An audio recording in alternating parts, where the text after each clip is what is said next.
இது எல்லா கட்சியுமே அதானே சார் சொல்லுவாங்க, நான் தான் முதலமைச்சர் அப்படின்னு சொல்லுவாங்க. அமெரிக்க ஜனாதிபதி முருகேசன் வாழ்க்கைங்கிற மாதிரி தான் அது எடுத்துக்கலாம். அவர் அப்படி தான் சொல்லுவார். இப்போ இதில் உள்ளபடி இப்போ சிக்கல் யாருக்கு செக் வச்சிருக்கிறாங்கன்னு கேட்டிங்கன்னா ஐயா எடப்பாடி கே பழனிசாமி அவர்களுக்கு தான். ஏன்னா அவர் தான் என்ன சொன்னார்னா, பிள்ளையார் சொல்லி போட்டாங்க, கொடி ஆட்டிட்டாங்க, எங்கள் கூட கூட்டணி, நாங்கள் தாவேகா கூட கூட்டணி வச்சா திமுக ஏன் பயப்படுதலாம் அப்படின்னு கேட்டார். இதே அரங்கில் நான் பலமுறை பேசியிருக்கிறேன். நண்பர் சகோதரர் அக்னீஸ்வரனோடு கலந்து கொண்ட பல விவாதங்கள் அந்த கேள்வி வச்சுருக்கோம்.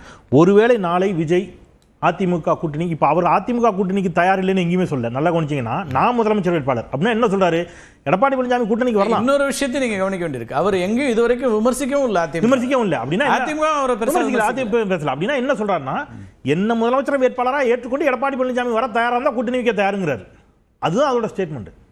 இப்போ இது எவ்வளவு பெரிய ஒரு அது இன்னைக்கு மதியம் திரு ரவீந்திரன் தொலைபேசியில் பேசும்போது ஒரு கருத்து சொன்னார், இங்கே கொஞ்சம் அதை பின்னாடி சொல்லலான்னு வச்சிருக்காரான்னு தெரியல. இது எண்ணிக்கைக்காக இடங்களை பெறுவதற்காக அவர் ஒரு இன்னும் பார்கெயின் பண்றதுக்காக இந்த ஸ்டாண்டை சொல்றாருன்னு ஒரு கருத்து சொல்றாரு. அதை அப்படி பார்க்க முடியல. இல்ல சார், நிச்சயமா கிடையாது. இந்த தேர்தல் முதல் தேர்தல். அவர் நிச்சயமாக அவர் முதலமைச்சராகத்தான், இந்த முதலமைச்சர் வேட்பாளராகத்தான் இந்த தேர்தலை நிச்சயமாக சந்திப்பார். அதுல மாற்று கருத்து கிடையாது. ஏன்னா முதல் தேர்தலிலேயே அவர் எடப்பாடி பழனிசாமியோ அல்லது வேறு யாரேனும் ஒருவரையோ அவர் முதலமைச்சர் வேட்பாளராக ஏற்றுக்கொண்டு கூட்டணிக்கு செல்வார் என்றால் அதோடு அவருடைய அரசியல் வாழ்க்கையை முடிஞ்சு போச்சு, அஸ்தமித்து விடும், பொலிட்டிக்கல் கரியரே முடிஞ்சிடும். அது அவருக்கும் தெரியும். அதனால அது பட் இன்னைக்கு அவர் அதை தாண்டி வேற சில செய்திகளை சொல்லியிருக்கிறார். அதான் நான் பேச நினைச்சேன். அவர் பேசுகின்ற பொழுது உச்சநீதிமன்றம் அந்த வார்த்தை அவர் சொன்ன வார்த்தை நறுக்கு நறுக்கு நறுக்குன்னு தமிழ்நாடு அரசின் தலையில குட்டிச்சு அப்படின்னு சொன்னார். இது என்ன மாதிரியான வாதத்தை வைக்கிறான்னு தெரியல. நான் அவர் தலையில சில நீதிமன்றங்கள் கொட்டியதையும் நாங்கள் நினைவுபடுத்தணும் இல்லையா. 2.25 கோடி ரூபாய்க்கு கார் வாங்கிட்டு அதுக்கு நுழைவு வரி செலுத்த மறுத்த போது, ஏன்னா ரொம்ப கஷ்டத்தில் இருக்கார்ல, ஏழ்மையில் இருக்காரு, அதுக்கு வரி செலுத்த மறுத்த போது நீதிமன்றத்துக்கு போன போது இதே நீதிமன்றம் நங்கு நங்கு நங்கு நங்கு நங்கு நங்குன்னு அவர் தலைவர் கூட்டிச்சு. என்ன கேட்டுச்சு தெரியுமா, சமூக நீதி பேசும் நடிகர்கள் சம்பாதிச்சா மட்டும் போதாது, ஒழுங்காக வரியும் கட்டணும், அது நீங்கள் நாட்டுக்கு கொடுக்குற நன்கொடை இல்லை, அது உங்களுடைய கடமைன்னு சொல்லிட்டு ஹீரோக்கள் ரியல் ஹீரோக்களாக இருந்தால் மட்டும் போதாது, ரியல் ஹீரோக்களாகவும் இருக்க வேண்டும் என்று சொன்னார்கள். நீங்கள் என்ன செஞ்சீங்க, உடனே மேல்முறையீடு போனீங்க, என்னையை பற்றி இந்த வார்த்தைகள் எல்லாம் நீக்கணும் அப்படின்னு போய் கேட்டீங்க. இப்போ இதே கரூர் வழக்கில் உயர்நீதிமன்றம் இங்கே என்ன சொல்லிச்சு, ஆளுமை தலைமை பண்பே இல்லாத ஒருவர் விஜய்னு சொல்லிச்சு. சம்பவம் உச்சநீதிமன்றம் அதுதான் சொல்றேன். எஸ், அந்த கேள்வி வருங்கிறதுக்காக தான் சொன்னேன். அப்போ உச்சநீதிமன்றம் என்ன செஞ்சது, அதெல்லாம் இல்லைன்ட்டாங்க. இப்போ உச்சநீதிமன்றத்தில் கொடுத்தது இடைக்கால தீர்ப்பா இறுதி தீர்ப்பா சார்? இடைக்கால தீர்ப்பு தானே. அப்போ நீங்கள் ஒரு இடைக்கால தீர்ப்பின் அடிப்படையில் நீங்கள் ஒரு வாதத்தை வச்சுட்டு குட்டிட்டாங்க தட்டிட்டாங்கன்னு பேசுறது இருக்குல்ல, இது என்ன மாதிரியான வாதம் அப்படின்னு எனக்கு தெரியல. அது இப்போ இன்னொன்று சொல்கிறேன், இது ரொம்ப நகைமுறைனா இருக்குது. இந்த வழக்கை, கரூர் வழக்கை விசாரிப்பதற்கு சிபிஐயை கண்காணிப்பதற்கு ஒரு நீதிபதியை நியமிச்சிருக்கிறாங்க உச்சநீதிமன்றம். அந்த நீதிபதியினுடைய ஒரு தீர்ப்பையே உச்சநீதிமன்றம் கண்டனத்திற்குள்ளாக்கி இருக்கிறது. பில்கிஸ் பானு வழக்கில் கொடூர குற்றவாளிகள் 11 பேரையும் விடுதலை செய்ததை உச்சநீதிமன்றத்தினுடைய அமர்வு என்ன வார்த்தையை சொல்லியிருக்காங்கன்னா, எக்ஸாக்ட் வார்த்தையை நான் கூட வாசிச்சிடுறேன் சார். நீங்க இது என்ன மாதிரியான தீர்ப்பு அப்படின்னு அவங்க சொல்றாங்க. பிவி நாகரத்னா மற்றும் உஜ்ஜல் பகுயான் அமர்வு இந்த தீர்ப்பை கொடுக்குறாங்க. இது உண்மைக்கும் சட்டத்துக்கும் புறம்பாக வழங்கப்பட்ட தீர்ப்பு என்று சொல்லி இந்த அஜய் ரஸ்தோகி கொடுத்த தீர்ப்பை தள்ளுபடி செய்றாங்க, ரத்து செய்றாங்க.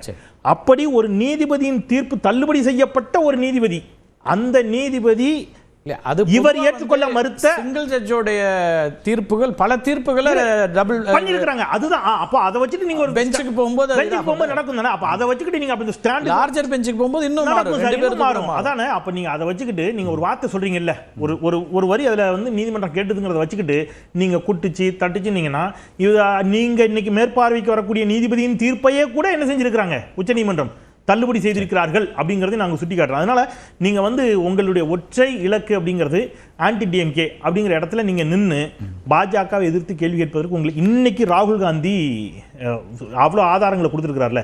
வெளிநாட்டை சேர்ந்த சில மாடல்கள், அந்த மாடல்கள்லாம் இங்க வாக்காளர்களாக சேர்க்கப்பட்டு போலி வாக்குகள் பதிவு செய்யப்பட்டு ஹரியானால. அதை பற்றி ஏதாவது நீங்க பேசியிருக்கிறீங்களா, இது வரைக்கும் பேசுவீங்களா? அஃப்கோர்ஸ் எஸ்ஐஆர் பத்தி மட்டும் ஒரு வரி அந்த தீர்மானத்தில் கொடுத்துருக்காங்க. நீங்க அதை தாண்டி இந்த கட்சி ஆரம்பிச்ச இத்தனை ஆண்டுகள்ல சார், ஒன்றிய அரசை எதிர்த்து தாவேகா நடத்திய ஆர்ப்பாட்டம் ஒரு நாளே இந்த அரங்கில் இருக்கக்கூடிய தாவேகா நண்பரோ அல்லது தாவேகா ஆதரவாளரோ அவர் சொல்லிட்டாருன்னா ஓகே சார், ஒரு போராட்டம், ஆர்ப்பாட்டம். என்ன பண்ணிருக்கீங்க இது வரைக்கும்?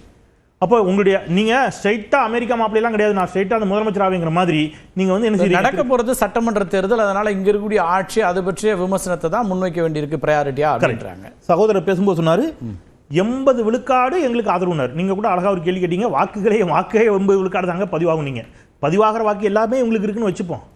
இது இன்னைக்கு தான் மாறிச்சா இல்லை ஒரு கட்சி ஆரம்பிக்கும் போதே இருந்துச்சா?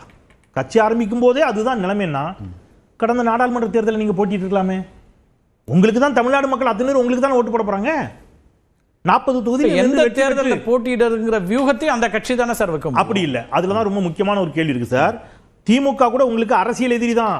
பாஜக யாரு? ஓகே, கொள்கை எதிரி இல்ல. நீங்க பாஜகவை எதிர்ப்பது தானே உங்களுடைய பிரதான நோக்கம்.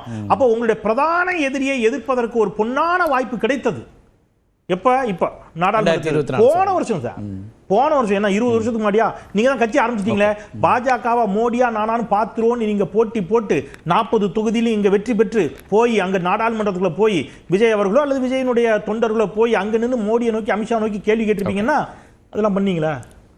கொள்கை எதிரியை விட அரசியல் எதிரியை மட்டும்தான் மையப்படுத்தி அவங்க அரசியல் இருக்கு அப்படிங்கிறீங்க. அவங்க கொள்கை எதிரி என்று சொல்வதே பாஜகவுடனான மறைமுக கூட்டுங்கிற. இது பாஜகவுடன் ஒரு நீங்க வந்து பாஜகவுடன் ஒரு ரகசிய கூட்டை வைத்துக்கொண்டு இங்க வந்து நீங்க என்ன செய்யணும்?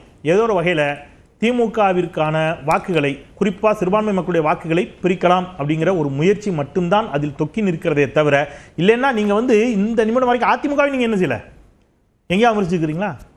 பாஜக எதிர்கட்சி தானே, ரைட் சார். ஒன்றியத்தில் கூட்டணியில் இருக்காங்கல்ல, பாஜக கூட்டணியில் இருக்காங்கல்ல. ஒரே ஒரு நாள் சொன்னீங்க நீங்கள் கூட்டணியில் இருப்பதை வந்து அந்த அம்மா பார்த்தாங்கன்னா அவங்க வந்து மன்னிப்பாங்களான்னு கேட்டீங்க. நீங்க அதிமுகவுடைய தவறு. சரி, நான் ஒன்று கேட்குறேன் சார், ஒரே ஒரு கேள்வி சார்.